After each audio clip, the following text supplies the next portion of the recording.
I want to tell you about the oldest item of jewellery associated with a child that we have found so far to date in the entire world. Now, this is a 74,000-year-old seashell bead, and it was found in the grave of a 4 to 6 month old infant. Now, as a children's jewellery historian, for me, this is highly exciting, and it's also my earliest example of any item of jewellery associated with a child to date. The shell bead was found on its own beside the 4 to 6 month old infant and consists of a Conus Bairstowi seashell, which is a marine seashell, and it shows evidence of human modification. Now, this was found at Border Cave, which is an archaeological site located high in the Western Lebombo Mountains in the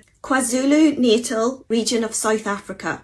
I hope I'm pronouncing that correctly. Now, what's really interesting about this find is that the archaeologists documented it initially as being the oldest instance of modern human burial from Africa until another grave of a child was found that is slightly earlier than this, to 78,000 years ago. This is now the second oldest instance of a human burial in Africa, and I find that even more fascinating because my expertise is around children, and so the two oldest burials are not adults but children's graves. And this is also documented to be the earliest example of a deceased human interred with a personal ornament. Now, if we look at this image, this is a reconstruction of the grave find from Border Cave's visitor centre. I happened to find this on the internet. I don't have any other information about it. I would love to find out some more information.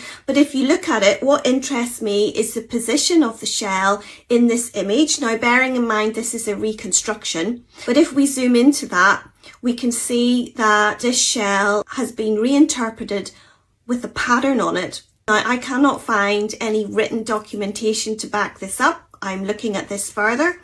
And bearing in mind that this is a grave of a 4 to 6 month old infant, what interests me is also how they've represented the scale of the bead, because I don't think it is to scale. They've made it look large, and the documentation itself states that the bead was only 1.6 centimetres long.